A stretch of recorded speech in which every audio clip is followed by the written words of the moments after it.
تماسي دعا. اللهم صل على محمد وآل محمد.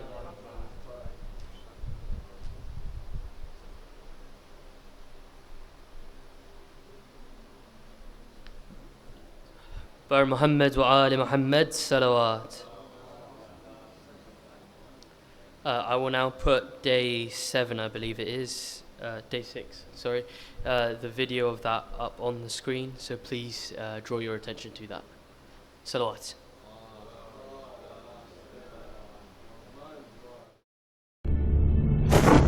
السلام عليك يا أبا عبد الله. Blood venture. من آمیان کوچه دارم نوا از بیکن. The season of thirst. از غم حذر کن، ترک سفر کن، مردم من از دل واپسی. Ali ibn Tan al-Maharibi said, "That day I was with Hur, and I came last of all. When Hussein noticed how thirsty I and my horse were, he told me, 'Lay Rawiya down.'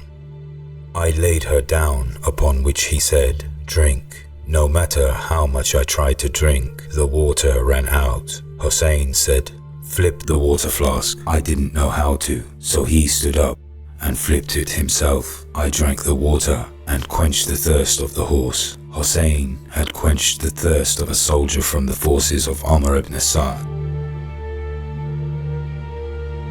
During noon, on the 10th of Muharram, in the desert of Karbala, Hussein, peace be upon him, had shouted out asking, "Is there anyone left to exile the enemy from the sanctuary of the Messenger? Is there any worshipper of God left who fears God and comes to our aid? Is there any helper left to come to our aid for the sake of goodness?" The women started crying out loud. Hussein turned back and heard his little child cry out for thirst. He was an infant. Hussein reached for him and said, "O people, if you do not have any mercy on me, then at least show mercy on this infant." Harmallah shot an arrow which hit him in the throat and split it up from one ear to the other. Hussein cried and said, "O God, have mercy upon us, as we were invited by these people to be supported by them, and now they just killed us." With 2 hands under the throat of his infant, he gathered the spilling blood and threw it towards the heavens. The realities of the incident of Ashura mustn't be played with by adding superstitions here and there as one wills, and doing unintellectual things in the name of mourning. It mustn't be like this. This isn't supporting Imam Hussein. When we have said a thing or two in protest against knife beating, some have raised their voices that this isn't mourning for Imam Hussein and it mustn't be protested against. This isn't a protest against the mourning, it is against damaging it. Mourning for Imam Hussein shouldn't be damaged. The Husseini pulpit and gathering is the place for expressing realities of the religion, which are the Husseini realities. It is Hussein with whom the whole world is madly in love with. He is like a candlelight to which all the souls are butterflies. این حسین است که عالم همه دیوانه اوست. او چه شمعی است که جانها همه پروانه اوست. شرف میکده از مستی پیمانه اوست. هر کجا خانه عشق است همه خانه اوست. حالیا خیمگهش بزمگه رندان است. حالیا خیمگهش بزمگه رندان است. امشبی را شهدین در حرمش مهمان است.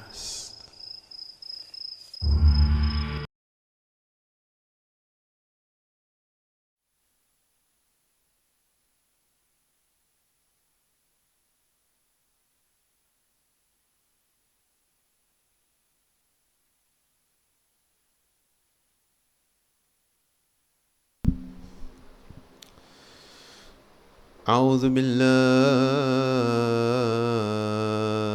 من الشيطان الرجيم. بسم الله الرحمن الرحيم. السلام عليك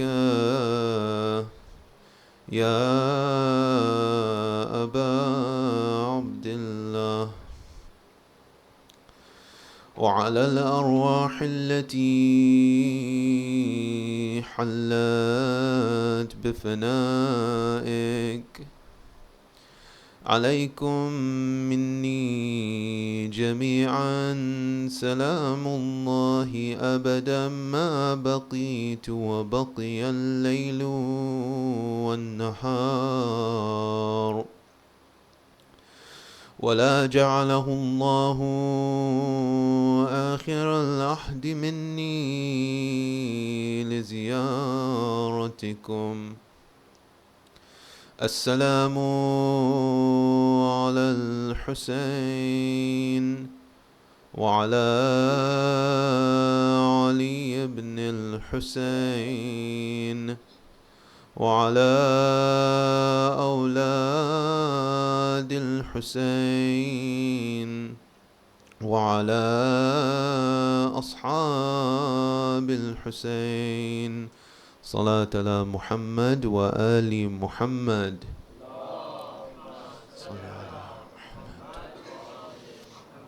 Before we delve into our topic for tonight, I just want to translate and talk a little bit about the salam that we send at the beginning of each of these majalis. This salam that we send is a dedication filled with love. You know, I mentioned in one of the ghams that one of the characteristic things about Karbala was that yet as each and every companion fell, and as each and every member of the household of the Prophet fell, they sent their salam on Abu Abdullah. They sent their peace to Abu Abdullah. And as you know, the greeting of peace is a very, very special greeting in Islam. Not only is it a prayer to Allah subhanahu wa ta'ala, that peace will be upon that person that you send salam to, but it holds such a great elevated status in Islam that it is obligatory to respond to it. Even if a person is speaking directly to Allah in prayer, they are to interrupt that direct communication with Allah subhanahu wa ta'ala and respond to salam if somebody says salam as they're walking past. So when we say Assalamu alayka ya Aba Abdullah, we are sending salam in the same way or following on the same way as those people who dedicated and sacrificed their lives for Imam al-Hussein alayhi salam. You know, the imagery of this action on the battlefield must have been something very amazing. The way the battle played out is that at the beginning, the companions defended. And slowly, one by one, they sacrificed their lives for Imam al-Hussein alayhi salam in order to defend him. Many times what we don't realize about this battle is that this was a defensive battle. It was not a battle of attack, it was a battle of defense. The army was attacking Imam al-Hussein, and the companions and thereafter the Ahlul Bayt were defending him. And so the battle primarily occurred right in front of the tents. If you go to Karbala, you will find a very spread out kind of situation where you have the Khaymaga very far away, or the place where they say that the tents were very far away from the place where Imam Hussein is killed, and the Tille Zainabiyya very far away from the place where they say that the tents were. But if we pay attention to Imam al-Hussein's strategy, he made all the tents come together in a semicircle. And the reason for that is so that the camp couldn't be attacked from behind. They could only be attacked from one direction. Now obviously, if everybody was coming far out from the camp, then that would make the strategy useless. That means you could encircle that person and attack them from all sides. So one of the misconceptions is that the battle happened far away. The battle happened very, very close. And the reason I bring this up is that while the battle took from the time of sunrise until Dhuhr, or just after Dhuhr, most of that time it was the companions defending. They did a very good defense, and that strategy of the Imam was very effective. To the extent that when the enemy couldn't get through, they decided to burn some of the tents to get through, but all that did was create an extra barrier. So the Imam's strategy was very, very effective. But what we sometimes don't realize is that the death of the Ahlul Bayt, the family of Imam al-Hussein and of the Ahlul Bayt, their deaths happened in a very, very quick succession. At this point, it was no longer a battle or a defense. It was a simple slaughter. And you can imagine on that battlefield, each and every one of the Ahlul Bayt giving their salam to Imam al-Hussein, one after the other. So when we send our salam to Imam al-Hussein, this is something that we emulate. And as we look into the translation of this salam, what you will see is a salam that is almost filled with pain and love.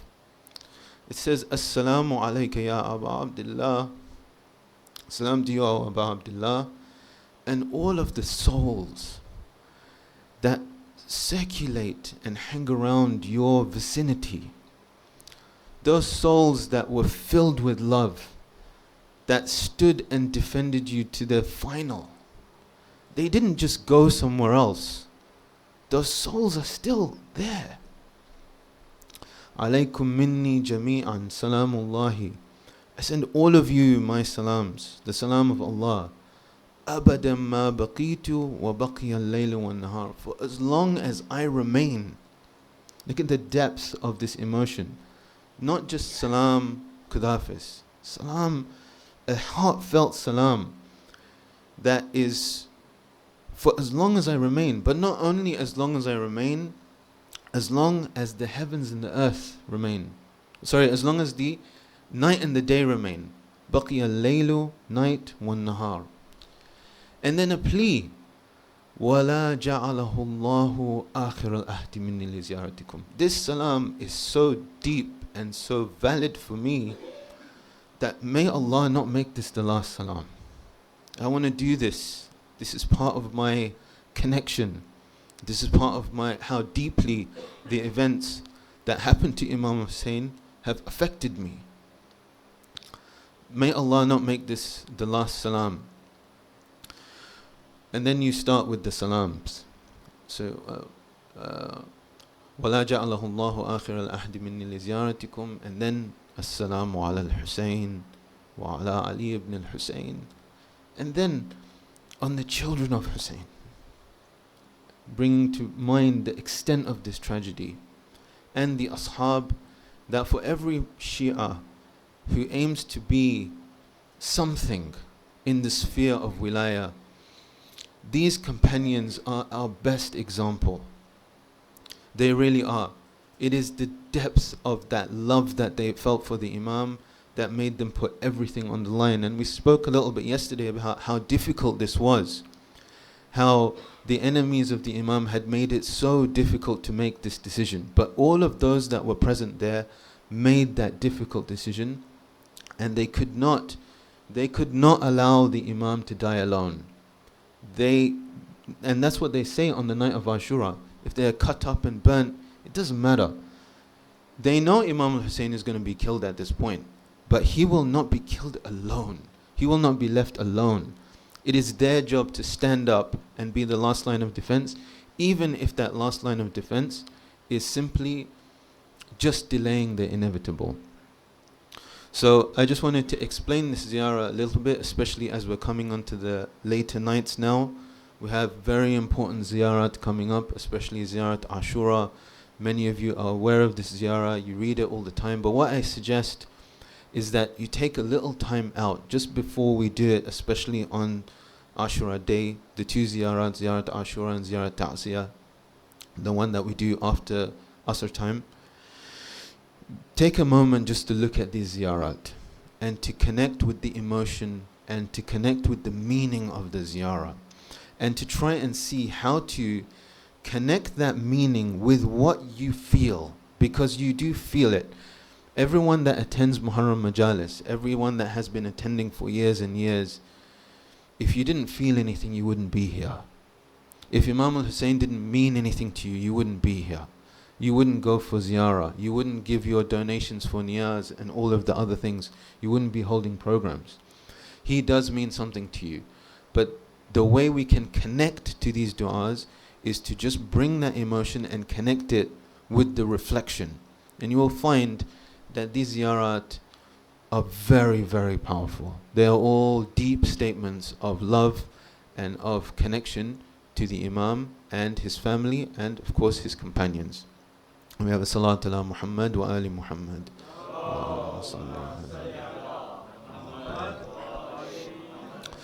So over the last few days, I have started to explain the system of misguidance.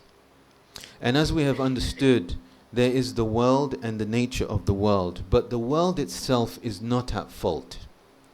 It is the way the human being interacts with the world, the way the human being subjectively views the world, that is the cause for ethical dilemmas and problems, and the cause, if you like, for human beings to misjudge the correct trajectory. And we talked about shaitan, and we talked about how shaitan did not really achieve any concession from Allah subhanahu wa ta'ala when he asked to remain until we are brought back from death. The reason is because shaitan falls very neatly into Allah subhanahu wa ta'ala's plan for human beings. Allah, although He has a system of guidance, He also has a system of misguidance. And that is why Allah subhanahu wa ta'ala attributes misguidance to Himself. He says, Yahdi man yasha, He guides who He wants, and also He leads astray whom He wants. That is not a random thing. Allah doesn't one day pick someone to misguide. No. He has a very clear system of misguidance, and that is that if a person continually ignores the outbursts of the fitrah, calling them back towards Allah subhanahu wa ta'ala, and they continue to be, if you like, follow the path of materialism and the dunya and things like that, and things that they know within are corrupting them, then what they will find is that they will be subject to companion demons. And those companion demons start to twist things. They start to make that person feel that they're doing the right thing. And of course, this is a very, very dangerous situation to be in. And like we've explained before, shaitan has to prey on an internal weakness within the human being, because he doesn't actively make us do anything. He whispers and he makes fair seeming. So these actions are actions that he cannot just force us to do. There needs to be a breach within the human being, a psychological breach. And that breach is explained in the Holy Quran. So this part of the series is completing the system of misguidance. Okay? And how does this connect with the meta-modern? It connects with the meta-modern because while there are different ideas and opinions that you sometimes have to hold, there are some truths to do with the very nature of a human being. And those truths, the more that we are educated about those things, the better we can navigate with our faith through different and changing circumstances. So the aspect of the human being which is identified in the Holy Quran as the ethical breach is what we call the nafs. Now in the Holy Quran, the word nafs is used in different ways. One of the ways it is used is as a whole person. For example, Man qatala nafsan bighayri nafsin. Whoever kills a soul without being in retaliation for another soul.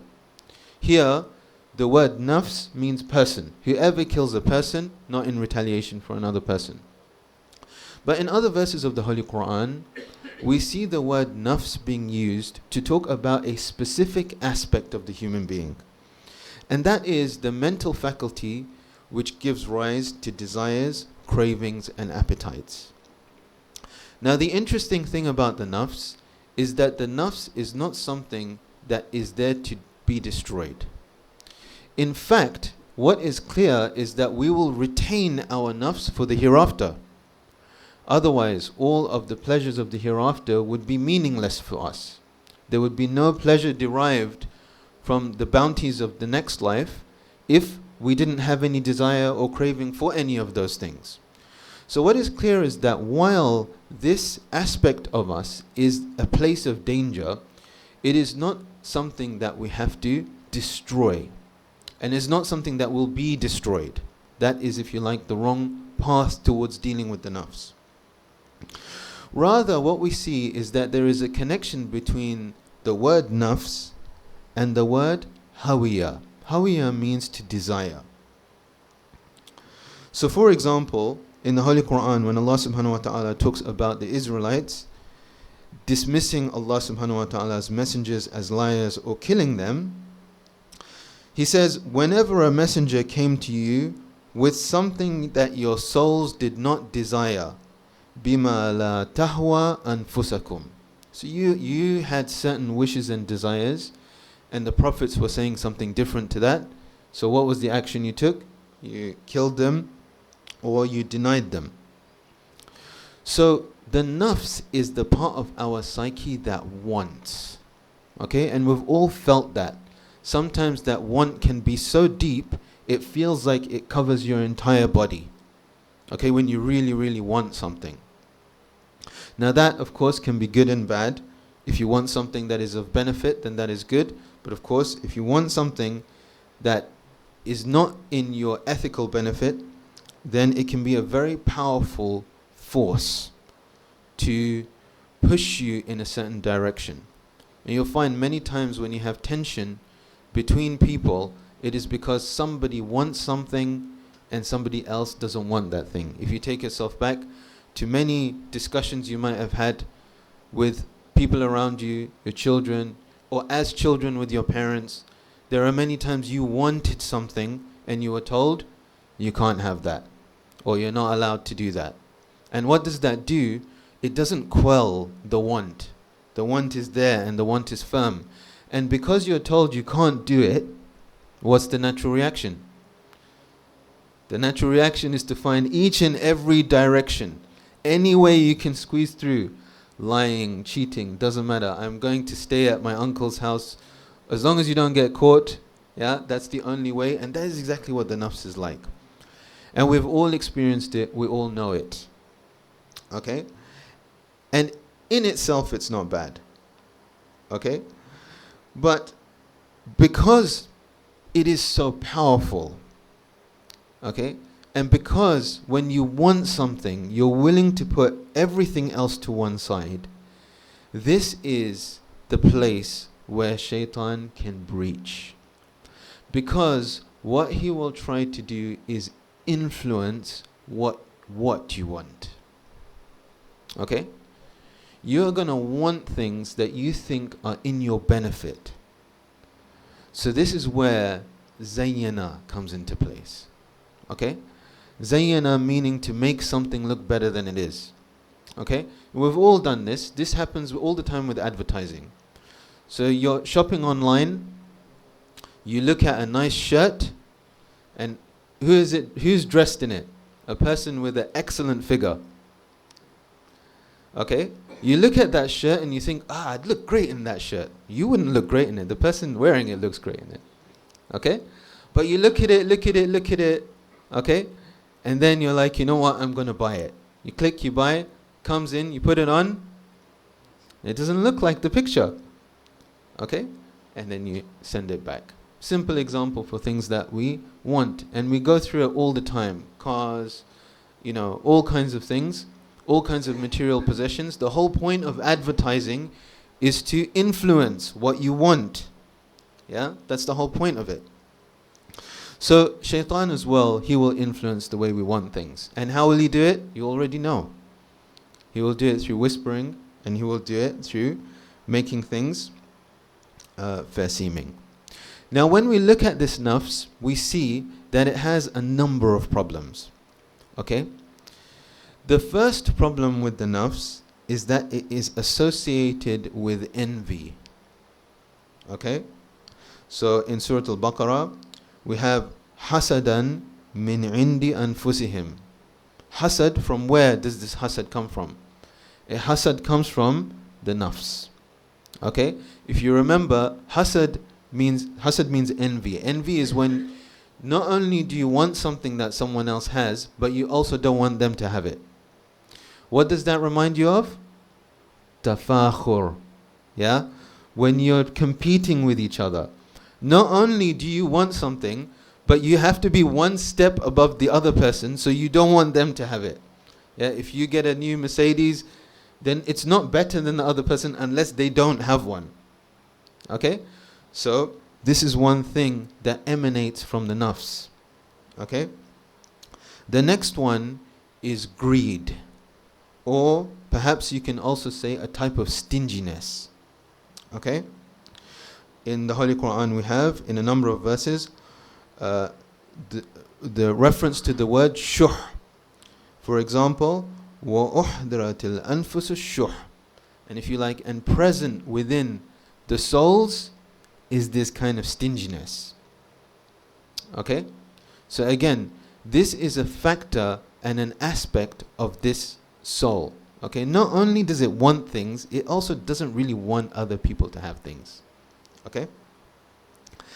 The next thing is arrogance. This is something that again comes from the nafs.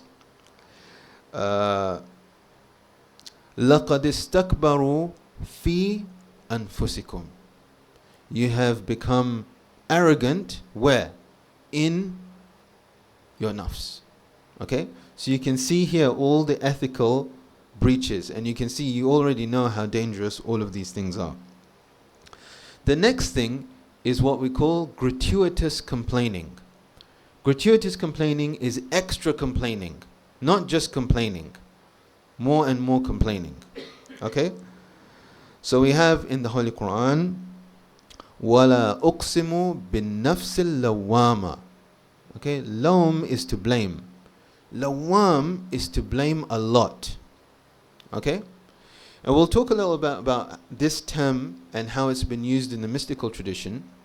But to illustrate why this is called gratuitous blaming and why this is listed in some of the ethical breaches of the human being, is to just think about how it is when you complain.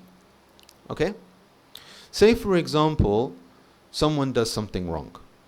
Okay? So you want to tell them that they've done something wrong. Now that's good. It's good because if you tell someone they've done something wrong and they take that criticism on board or that feedback on board, then that will help them to reform. But sometimes, if you do it too much, you will not have the effect that you're looking for. You'll have the opposite effect. So for example, if you have a child who doesn't clean up their room, okay, you should complain. You need to clean your room. If you don't clean your room and you don't get into good habits when you're young, it'll be very difficult for you when you grow up. But if you continue to do that, and you continue to do it in harsher and harsher ways, yeah, you're such a lazy child. Why don't you ever do anything good for yourself? I can't believe that I gave birth to someone who's so messy. Yeah? The more and more you push that boundary, you will start to see the exact opposite effect. Not only that, the beginning of many other undesirable effects. So the nafs is lawam. It does take you to account. Yeah, when you do something wrong, you do feel bad. But it can also push you more than what is desirable. So for example, you try something and you fail. Okay? The nafs is in its right place to complain. You should have done this, should have done that, should have done that. Maybe there are things that you should learn and you should do it differently next time. But when it starts saying, oh, you know, you're useless, why do you even bother trying? Forget about, you know, all of this, go and do something else. Okay? And it starts to say, you know, you're just a person who can't do anything. Why do you even bother getting up in the morning? Right? The more and more it pushes you. Okay? It is because of its very nature. The soul has this nature. And again, I think we've all experientially felt this. Okay? So you can see how certain mental difficulties and problems also come from the nafs. Okay? Because the nafs has this trait where it pushes you very, very hard sometimes. And so this needs to be moderated. As we'll see with the nafs, everything is supposed to be moderated. And so, if we look at these things, envy, greed, arrogance, gratuitous blaming, it is not surprising that the nafs is described as calling towards evil. Yeah? Inna nafsa la ammaratun bisu illa ma rahima rabbi. Yeah? So the nafs commands towards evil. Okay? It has all of these traits, and also when it wants something, it just can't let go of it. So it commands towards evil, but there's a very important condition that is added afterwards, which is that the nafs commands towards evil except that nafs that Allah subhanahu wa ta'ala has mercy on. Because it is possible to reform the nafs. It is possible to control the nafs. And this is why struggling with your own nafs is one of the greatest things in our religion. What we call jihadun nafs, or the struggle with the nafs. And if we look at the Holy Quran, it also shows us very clearly the importance of this. When we look at Surah Ash-Shams, we have 9 different types of oath, and then we have وَنَفْسٍ وَمَا سَوَّاهَا فَأَلْهَمَهَا فُجُورَهَا وَتَقْوَاهَا قَدْ أَفْلَحَ مَنْ زَكَّاهَا وَقَدْ خَابَ مَنْ دَسَّاهَا. Okay? The nafs and he who created it. So he inspired within it what will destroy it and what is good for it, what is God-fearing for it. Whoever purifies it is successful. And whoever buries it, yeah, or destroys it, is destroyed. Yeah? So, you can see here the importance of what we call tazkiyatun nafs, or improving the state of the nafs. And this is what we call personal development, okay? And the struggle to deal with our nafs. So there are a few models that we have to deal with the nafs. One of the main models within our Islamic tradition is to classify 4 different elements within the human psychology. The first thing is desire. Desire is translated as wanting to pull a benefit towards you, or the pulling of benefit. Okay? And desire is the first thing to come within the human being. When a baby is born, the first thing to show from them is desire. They start to cry because they seek something of benefit, which is milk, comfort, and things like that. Okay? And of course, if we didn't have this motivation, we would never do anything good for ourselves. We wouldn't eat, we wouldn't get a good rest, we wouldn't look after our bodies, we wouldn't seek our sustenance. Okay? So, that desire is good. But like I said, we know from the times where we have deeply wanted something, that can also be a cause for us to pursue the wrong things. The second thing that comes within the human being is anger. Okay? And anger is defined as pushing away harm. So pulling benefit, pushing away harm. And of course, We all have seen that in young children as well. There comes a turning point where the cute crying for something becomes angry tantrums for something. Okay? This comes from the motivation to push away harm. Then the next thing that comes into play is the imagination. And what the imagination does is it multiplies the wants and desires of the soul and the anger to push away that which is harmful. And then the last thing to come into the human being is their intellect. And their intellect is a balancing force. So tomorrow, inshallah, I will go into this in a little more depth. And I'll also start then to explain, now that we've talked quite a lot about the system of misguidance, we will talk about that which Allah subhanahu wa ta'ala has given us in order to find our right trajectory along the right way. But for the rest of tonight, inshallah, we are going to take ourselves back to Karbala. And we are going to look at some of the petals in the storm, Qasim, Aun and Muhammad.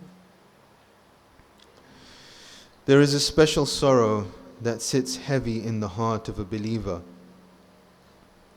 It is not the sorrow of old men falling in battle. It is not even the sorrow of a leader being betrayed. It is the sorrow of youth, of tender boys whose hands were too young to touch a sword with the intention to harm. Yet they died gripping one tightly. It is the story of Qasim ibn al-Hasan and Aun and Muhammad. From tonight we recount the tragedies that befell the family of the Prophet. After the companions had valiantly fought and were slain, only the family remained to protect the grandson of the Prophet in what resembled a slaughter more than a defensive battle.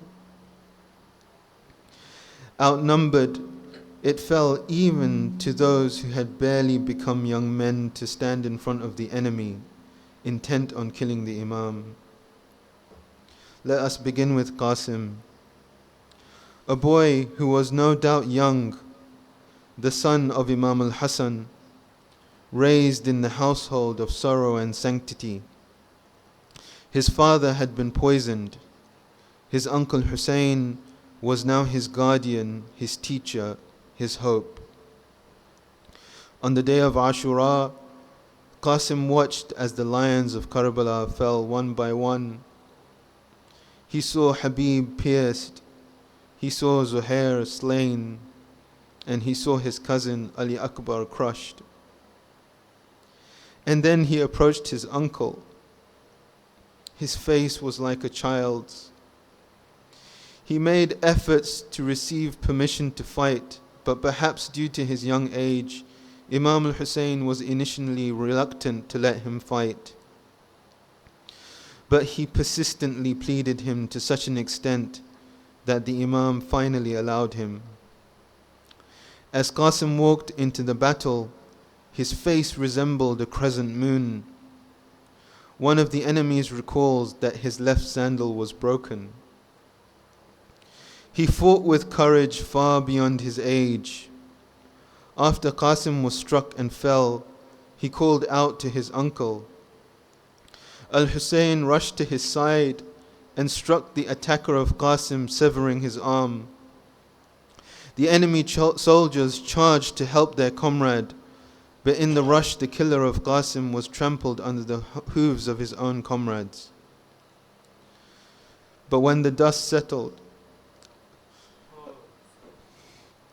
Al-Hussein was standing at the head of the youth,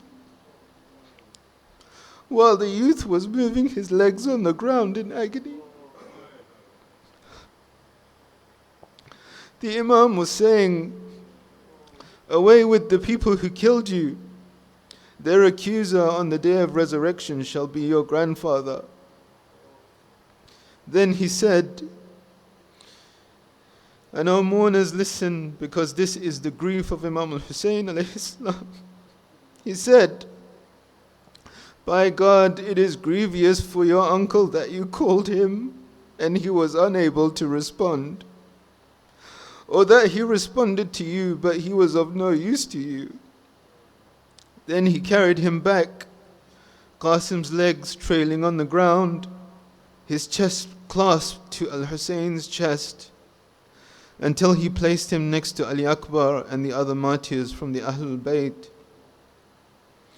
What must Zainab have felt to see the son of her brother, the orphan of her brother, return lifeless? But there was more. There were the sons of her own husband, Abdullah ibn Ja'far, Awn and Muhammad. When we speak of the martyrdom as honor, it is honor, but for a child? For an uncle to bury a child while still wiping the blood of his own son. This was not a battle. It was a tragedy, a sacrifice layered in innocence and courage. Al-Qasim, O Awn and Muhammad, we were not there when your youthful feet stepped into the dust of Karbala. We were not there when your voices cried out against injustice. But we are here now, and we will never forget. Your blood colors our tears. Your courage echoes in our lament. Your names will live on as the lions of truth. And as long as there is a heart that beats for Al-Husayn, there will be tears for you. ألا لعنة الله على القوم الظالمين وسيعلم الذين ظلموا أي منقلب ينقلبون. O Allah, we ask you to help all of the people and all of the Muslims throughout the whole of the world who are going through suffering and difficulty, and especially in Gaza and in the Middle East. We ask you, O Allah, to help all of our community members, all of our Muslim brothers and sisters in all of their difficulties, afflictions, the silent ones and the ones that are in public. And we ask you, Allah subhanahu wa ta'ala, we ask you to not let this be our last ziyarah of Imam al-Husayn alayhi salam. We ask you to not let this be our last commemoration of Imam al-Husayn alayhi salam. We ask you to grant us the ziyarah of Imam al-Husayn in this dunya and his shafa'ah yawm al-qiyamah. Wa akhiru da'wana and alhamdulillahi rabbil alameen.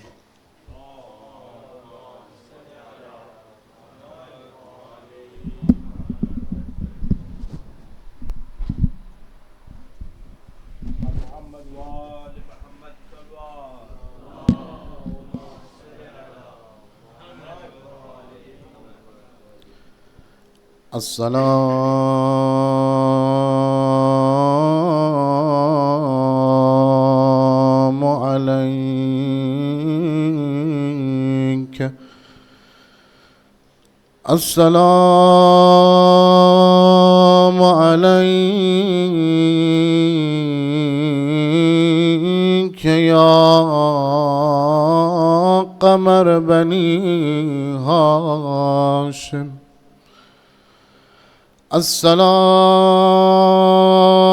السلام عليك يا صغيرة الحسين السلام عليك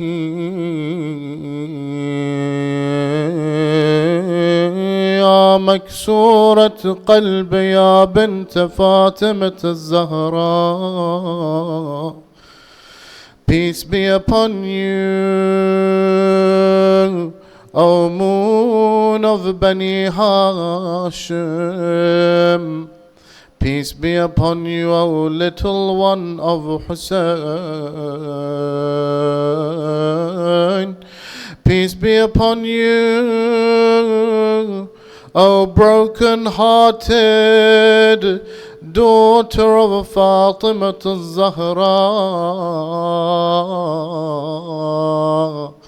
It is said that in every majlis of the Imam, Sayyida Fatima al-Zahra and Sayyida Zainab come. But today, when you listen and you cry, don't give your condolences only to Sayyida Zainab and Sayyida Fatima. Remember today al-Baneen, the mother who raised Abbas.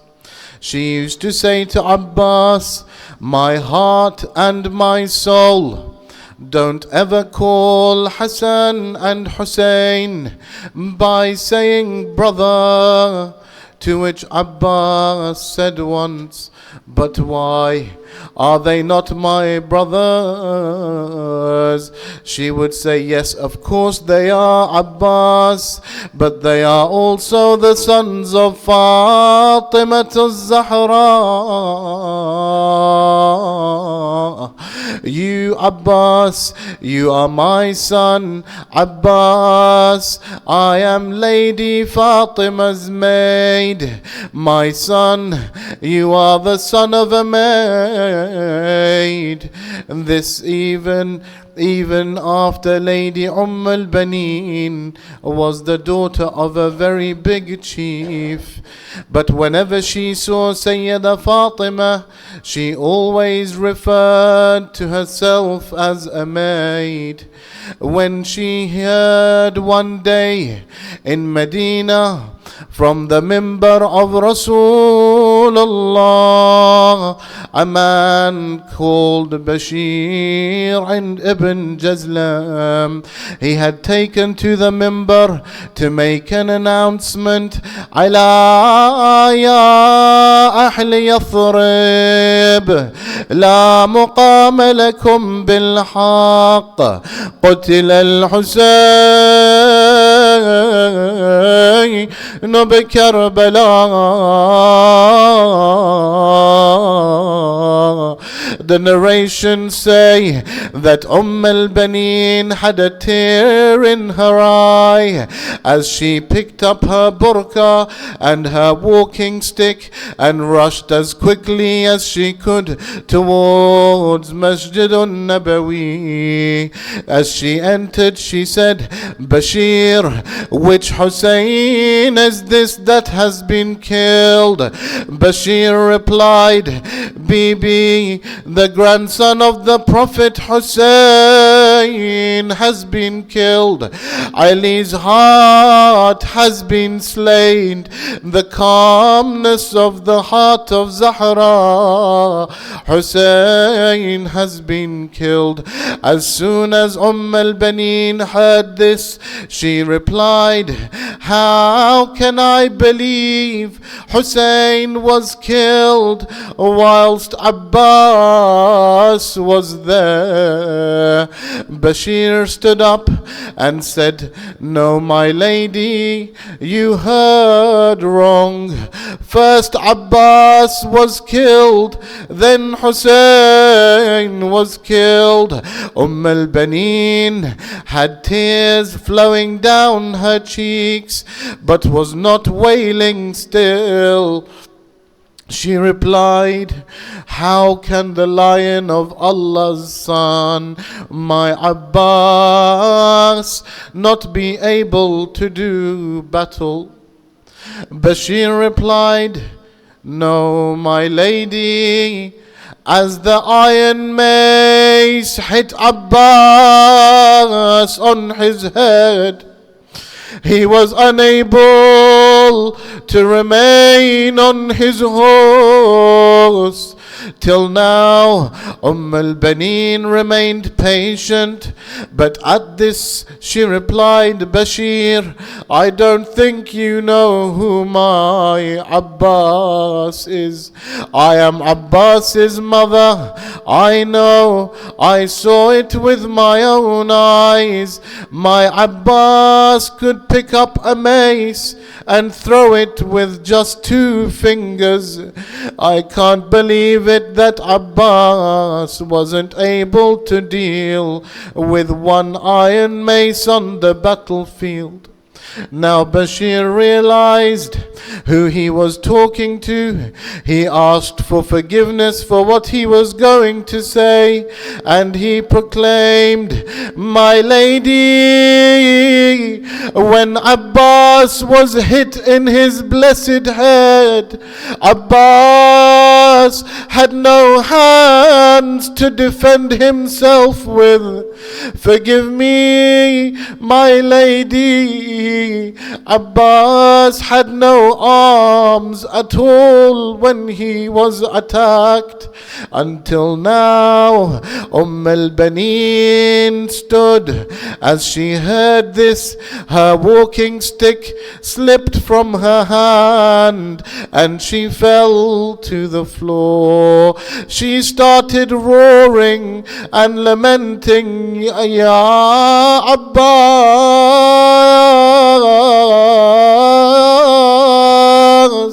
Ya Abbas,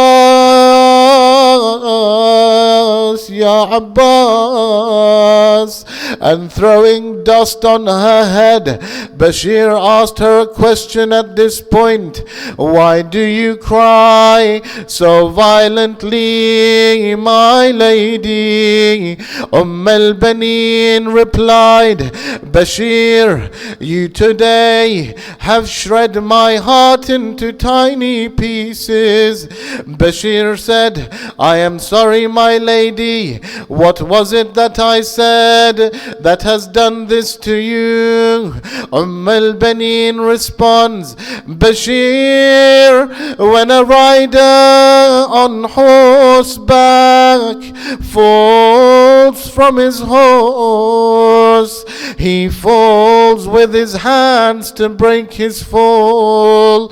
My Abbas, you tell me, had no arms. Was it his face or his chest that fell to the ground first?" Abbas, Ya Abbas. On the morning of Ashura, Abbas asked permission for the first time from Imam al-Hussein, and the Imam said, "Ya Abbas, I can't let you go. You are the general and flag bearer of my army." It was at this moment that the body of Habib ibn Madahir came back towards the tents of Hussein. When Abbas saw the bodies of an old and thirsty man, he asked again, pleading, "How, my Imam, are these hungry and thirsty ashab going to fight?" And the Imam said to Abbas, "No, Abbas, I can't let you go." It was after Dhuhr, after a body came back from the battlefield. Abbas turned to Hussein, saying, "My Imam, now the babies that grew up in my lap are coming back dead. Please, my uncle, let me go on." And Muhammad's bodies came back again. "Mawla, give me some time to go." Abbas at this stage was pleading and begging the Imam. The Imam said, "No, Abbas, you are the general and flag bearer of my army, Abbas." Abbas wasn't able to stay quiet this time. He cried, "Mawla, where is that army you speak of? No one is left to call us an army. No, Abbas, was the reply from the Imam. So Abbas went and stood leaning against his sword in front of the tents, when from inside the tents the sounds of some children came. Some of the children were shaking the water skins with the hope maybe some water was left in them. Abbas left his post and walked into the tent. He sees a 3.5-year-old girl picking up the water vessels. First she presses it on her forehead, then she presses it on her eyes, then she presses it on her neck, trying to desperately get some sort of coolness from the empty vessel. Abbas stepped in and says, "What's wrong, my dear Sakina?" Sakina turns around to her uncle. "My uncle Abbas, I feel thirsty." Abbas says to Sakina, "Pick up the water vessel, my princess. Come with me to your father and let's ask your Baba if he lets me go get some water for you." Sakina goes with Abbas and asks her Baba. The Imam gets the water vessel from Sakina and puts it around the arms of Abbas and says, "My Abbas, go, but just for water." Abbas reconciled Sakina. He kisses her on her forehead and prepares to go. The Imam comes to Abbas and says, "Abbas, go and see Zainab before you leave." Abbas goes to the tent of Sayyida Zainab. He stands outside it and doesn't go in. He calls to Sayyida Zainab, "Sayyida, I bid you farewell." A voice came from the tent, "Abbas, come inside for a little while." Abbas walks into the tent. Abbas was a tall and handsome man. Sayyida Zainab put her arms up around the neck of Abbas and said, "When I went, Abbas, for the first time with my Baba Ali to Kufa, my Baba said to me, 'Zainab, one day you will in this same Kufa be brought here as a prisoner.' Abbas, I used to think, who in this world would have it in him to make me a prisoner? But Abbas, just now when you stood outside my tent and bid me farewell, I realized that the time is very near when they will come and take me as a prisoner." Abbas left the tent in tears. He had the water vessel in one hand and the flag of the Imam in the other. The little girl stood watching and Sakina stood with them. "Water is coming weeping sisters, they watched as the flag of the Imam went out into the distance. One of the girls turned and asked, why has the flag come down? And Sakina said, my uncle has reached the Furat. I will soon fill your vessels with water when he returns. It was moments later when another girl turned to Sakina and said, why is the flag swaying so much? Sakina told her sisters, immediately put down your water skins. And a row of little tiny hands copied Sakina, raising their hands to the skies.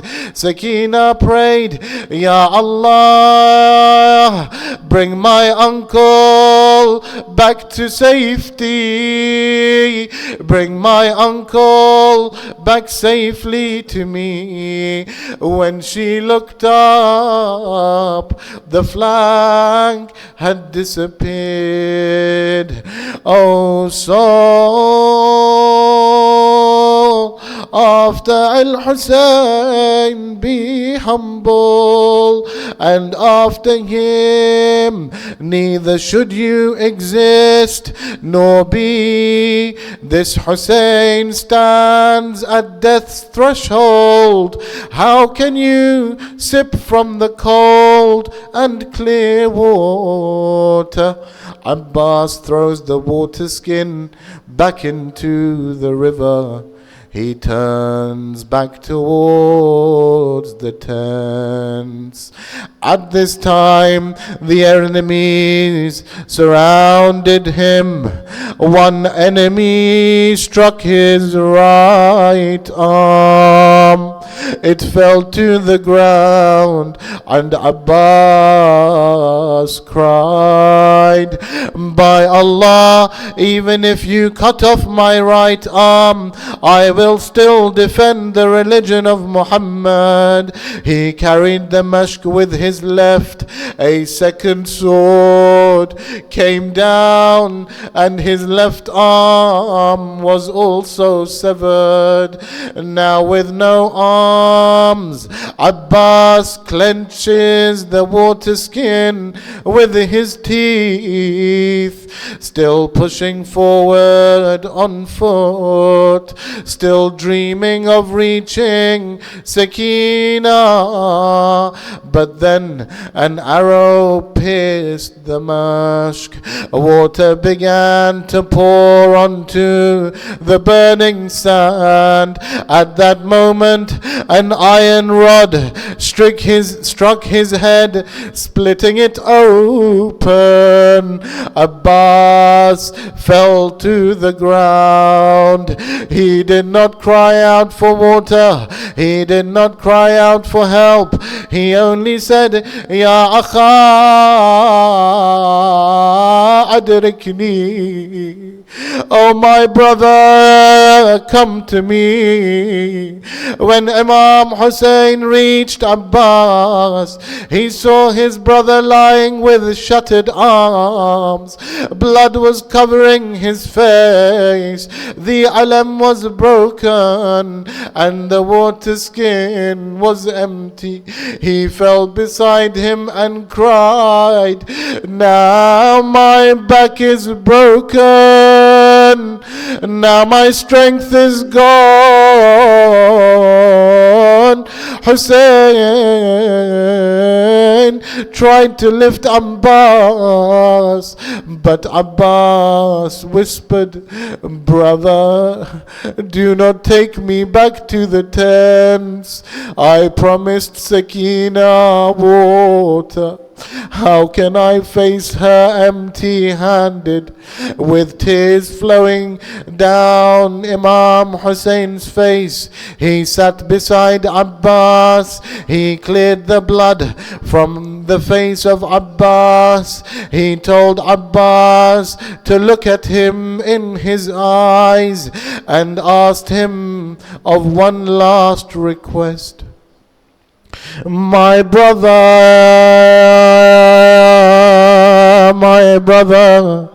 all my life you have called me master. One last time before you leave, call me brother. One last time before you leave, call me your brother. The alam of Hussein's camp has now fallen. Sakina's hopes are now shattered, and Zainab's captivity is near.